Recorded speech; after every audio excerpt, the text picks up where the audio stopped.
Hi, I'm Jen Guitart from the California Bicycle Coalition, and this is the Bike Talk CalBike Report. CalBike advocates for better biking at the state level in California. Here's our latest. Let's start with some good news.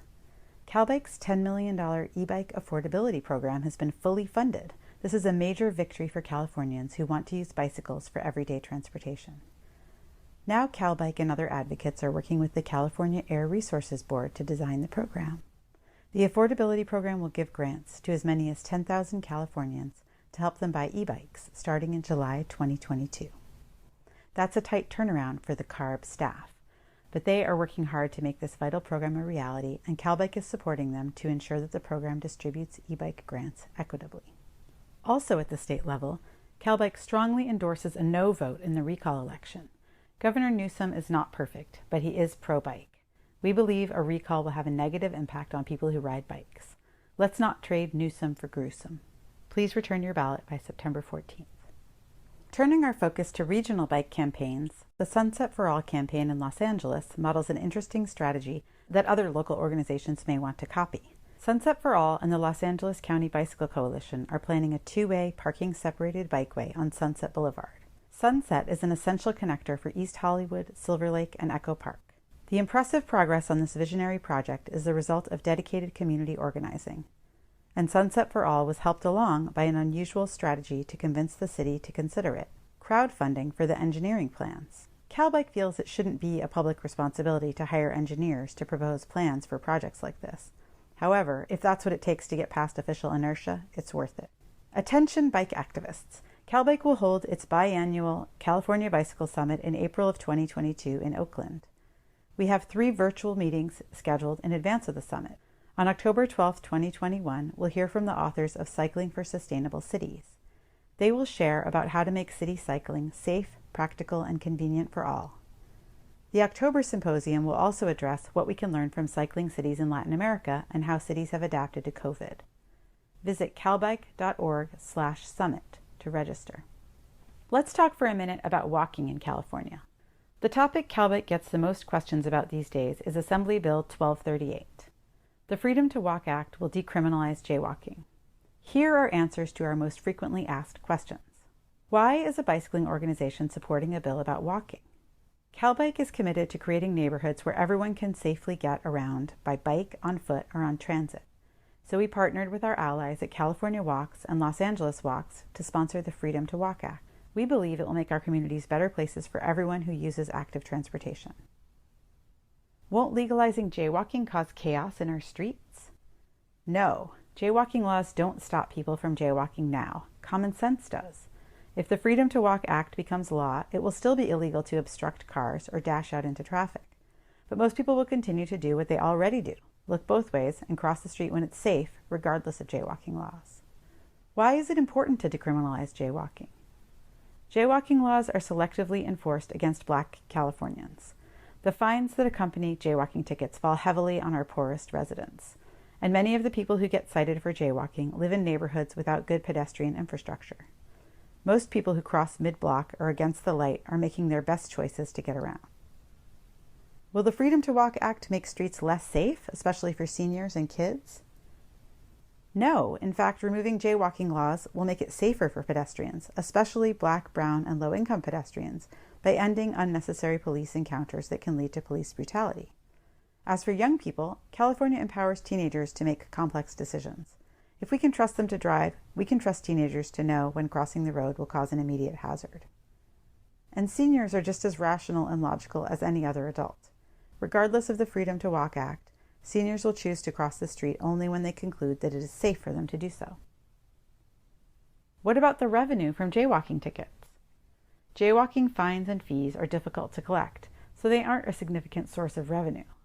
Plus, jaywalking citations are disproportionately distributed in low-income neighborhoods. In Bakersfield, for example, only 17% of census tracts have a median income below $37,000.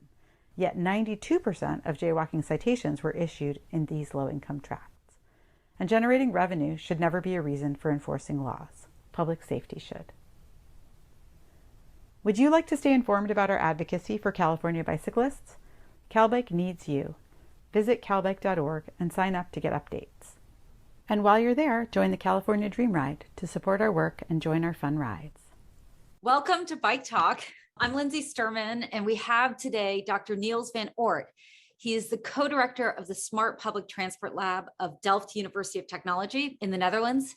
And they educate transport engineers and do research in close cooperation with the industry of how public transportation works, both demand and supply, to gain insights and how to improve it. So welcome, Niels. Thank you, Lindsay. Excited to be here. So we have so many questions, but the first one I'd love to hear about is, how do you see public transportation and bikes working together? Yes, I think there's a lot to gain in this area. Because it's great to have a good public transport network. It's also great to have a good cycling system in your city or region. But if you really integrate those systems, I think you can really maximize all the societal benefits, I would say. Let's think about the climate. Let's think about efficient space use and accessibility and sustainability.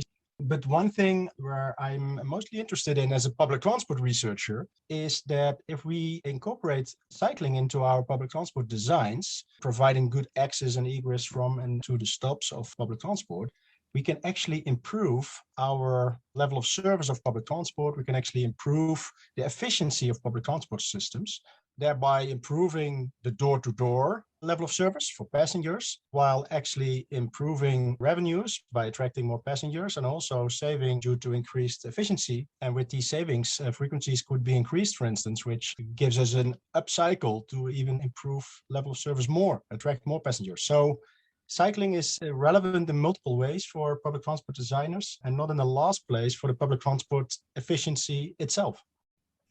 Wow. So you're basically saying it creates a virtuous cycle when you combine bikes and transit.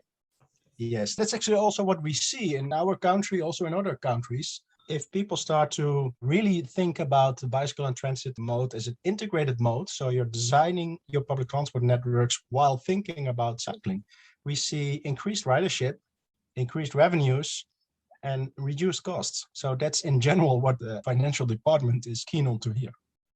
Exactly. And then when you think about this combination, one of the things that we hear from the Netherlands, because we're learning so much from you guys, is that if you combine transit and bikes, it's actually better than owning a car. Whereas if you just have transit or bikes, a car is really going to be a more attractive form of transportation. I agree there. And it's also a funny fact, by the way, if you look at the current users of the bicycle train combination in the Netherlands, that many of them, I think over 60%, actually owns a car. So it's not that they are not able to drive a car, but they choose to use the bicycle train combination because it's a better option, apparently, than having a car. And I think that's a good thing. If your system attracts people out of their cars into your system, then apparently it's providing much more quality or level of service. So that's an interesting fact. And it's obvious public transport has its strengths and also cycling has its strengths, but they also have their weaknesses, I would say. And if you can combine both, if you can combine the flexibility of bicycles, the coverage you can get from point to point, from door to door with your bike, which is harder for public transport service. If you combine the strengths of the bicycle with the strengths of public transport, being a fast connection, a reliable connection, a comfortable connection from point to point, then I think actually combining the best of both worlds yields more potential benefits than a car. Not in every origin destination pair, of course, but in general, especially in urban area, it really makes sense. Wow. So let me know if you know the answer to this. I mean, I'm sure you do, but we always hear about the percentage of trips in the Netherlands, 30% by bike, 30% by transit. Are there areas where you've maxed out the, I should say, non-car trips? And what does that look like? I don't think there is. I know that the Netherlands is famous for their cycling culture. But if I look at the numbers, if I look at our country, I'm very proud of this cycling culture, by the way. But we are also somehow, you could say, car-oriented. Still, the most kilometers driven in our country is done by car. So even in the Netherlands, and that might sound strange for many of you, but I think there's lots of potential to make improvements on the combined mode. We do have good examples, and I think you all see them if you visit the Netherlands, if bicycle parkings at the central stations in Amsterdam, for instance. But there's still quite some room for improvement. That's interesting. And so in your best city, what do the percentages look like? About the combined usage, you mean? Yes, say Amsterdam, or what city do you have the most trips made that are not made by car? Meaning the lowest trips by car. If you look at the trips in Amsterdam, internally in Amsterdam, it's about 40% bike usage. And it's approximately about 20% public transport usage and 30% car usage. And I think Amsterdam, the best we can get. Do you think cities like LA and New York could get to Dutch level biking? I think at some point, but I think we should also be realistic. You cannot change these things overnight. I don't think you need to. It also took the Dutch quite some decades to get here, but it's never too late to make the first step. And be aware that it wasn't like this in the Netherlands forever neither. If you look back in the 70s, for instance, there were plans to create highways in the middle of the city of Amsterdam. Fortunately, they didn't happen, but it's not that the Netherlands was a biking heaven forever, you could say, but we made progress there. And I think it's never too late. First things first, I would say. So first start to guarantee safety of cyclists. I think that's the bare minimum. And that's a thing I tend to forget as a Dutch person if I talk about bicycle abroad, because we are used to a level of safety which is comfortable for us, which is not at present in many other cities. So I think you will get there, but not tomorrow. That's actually my next question. And it's sort of a personal obsession of mine, is making biking 100% safe, making it as safe as flying. And you are who we need to learn from, the Dutch. But yeah, I'd love to hear, the different categories of safety as you guys see it. I'm not a safety expert, I must say, as a disclaimer, but I think what's relevant to know is that for cyclists to plan for space for pedestrians, to think about cycling infrastructure, and also the same, of course, for public transport. I think that's one of the first steps. You will have to facilitate car traffic in a way. So do it smart, try to separate the big flows from the vulnerable flows. I think that's the first step.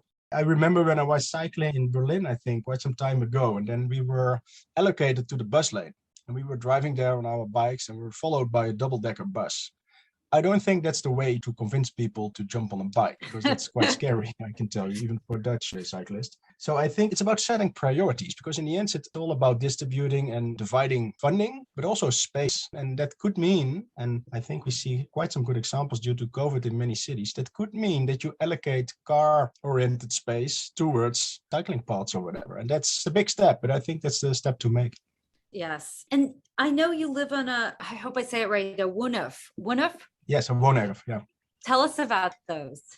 Yeah, it's a neighborhood area or a living area if you translate it directly. And it's very convenient. I'm a father of 3 kids and 2 of them are quite small. So they're also cycling around in our neighborhood, and it's full of cars. So it's not that cars are forbidden here, but it's designed in such a way that actually everyone, pedestrians, bikes, cars, are similar.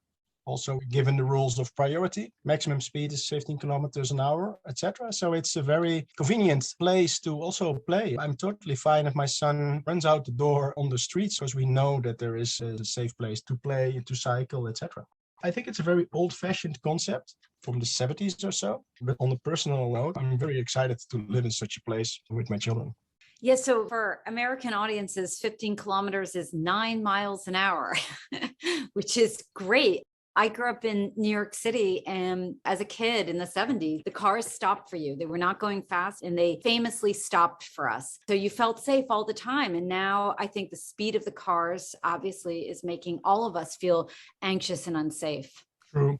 I think that's also one of the dilemmas. Also in the Netherlands, I think we see that as well. If many children going to school by bike, but then this thing that people then take the car to bring them because it's not safe, creating the problem themselves actually. And that's a thing you actually need to turn around. So make it attractive for cyclists, especially the young people. Everybody can cycle here because you start cycling when you're 2 or 3 or so. And this is the only way I think you get in the cycling culture like we have. Create a safe environment. Yeah, I think Americans, especially in LA, it's a Gordian knot because people want speed because they're stressed, and they're stressed because there's traffic, and there's traffic because it's inconvenient and unsafe to take other forms of transportation. So we've gotten ourselves into this conundrum, and giving up speed on some streets feels like a necessary first step. Yeah, I think that's correct. And you need to do it sophisticated. So it's not that you reduce speed all over the place. You still have your highways and other roads where you can drive. It's only locally. This woonerf is also a local thing. And I think this categorization, these multiple levels, from highway on the upper level towards woonerf on the lower level, I think that makes sense for city planners to have multiple levels in your street design and incorporating pedestrians and cyclists there, and also public transport, of course, because you don't want to have public transport being stuck in traffic neither. So you can still provide a fast connection. Right. And one of the things that I know you guys are doing is trying to de-silo transit from bikes and see them as something that goes in combination. Is that something you're seeing happening in the Netherlands and around the world? Yes, I think so. I used to work at the transit operator myself some time ago, and I think a decade or so ago, it was sort of competition. If you look at the urban area, you could say that the local public transport and bicycles are competing in a way. They're offering sort of the same speed. And what I see now happening, maybe also because the increased attention to the environment, to livability of our cities, fortunately, people start to focus more on bicycle and transit being friends instead of enemies. Of course, there's still this interchange between them. But on the long run, I think you need both to come up with a sustainable society. So, and that's the thing. And I also see more integration in the planning itself. So you used to have a department of public transport, a department of cycling, and they are more cooperative or actually integrated. And that's a good thing. And from our perspective as a researcher, it's only 5 years or so that we actually started to investigate, how does it work? Why is it a success? How could we improve it? Although cycling is quite old, the scientific research actually just started up. Wow. So when we think about transit and bikes and shared bikes, is there a sweet spot where how far apart the stops are and how far people will bike? Yeah, that's a good question, Lindsay. That's actually the critical question, you could say, with regard to the benefits of the combined mode with regard to public transport design. Because one of the main variables when designing public transport is about stopping distances. The closer the stops to each other, the easier it is to access public transport. But the slower the system comes, of course. If you stop at every tree, no car driver will transfer to a bus because it's so slow that it might even better to walk all the way. And what we see regarding the catchment areas of stop, so how far are people willing to cycle, it's depending on many variables, of course. But what we see is in general in the Netherlands, we see for the first part, so the access part of the trip to train stations, people are willing in our country to cycle up to 4 kilometers. It's also good to know, by the way, that almost 50% of our train users in the Netherlands use a bike to get access to the stop, which I think is unbelievable. And if it's about local public transport, so bus, tram, metro kind of system, light rail systems, it's up to approximately 3 kilometers. And the interesting thing is that people are willing to cycle further if the quality is higher. So if the frequency is higher, if the service provider is higher. And what we found out in our research is that people are willing to approximately cycle twice as much to a stop that's providing a high level service. So think about a local bus versus a bus rapid transit system, or think about a light rail system or a metro system. So while designing these high level public transport systems, it's good to be aware that your catchment areas are actually quite big because of the quality. Also depending on the facilities at the stop. And that's actually what we like to find out and to learn about in our research to help planners and designers to come up with the optimal system. People will bike 2.5 miles, it sounds like 4 kilometers. Yes, not everybody, depending on the service provided. So for trains, it's further than for bus services. And actually, before the interview, I was cycling with a shared bike from the university to the station. They took the train, then arrived at my home station, so to speak, and then cycled 50 minutes to my house. And that's actually the most convenient trip for me to get some practice, to get some reading done in the train. Quite competitive to the car traffic, I would say. I mean, it sounds magical because you're getting exercise, you're having quiet time, you're getting some reading done. Rather than sitting in a car. I must say that I actually also missed this commute while COVID was here and everything was at home. I think University of Amsterdam showed that it was actually the cyclists and the public transport users who missed their commute mostly during COVID times. Well, they say that our happiest form of transportation is the bike. I totally agree. But I must say that from my house to my working place, it's too far to cycle. So I prefer the bicycle transit combination. Great. Well, thank you so much, Niels. This has been amazing. I hope it helped to design better public transport, better bicycle, but even better combined transit and bicycle networks. That's what we'd love to see.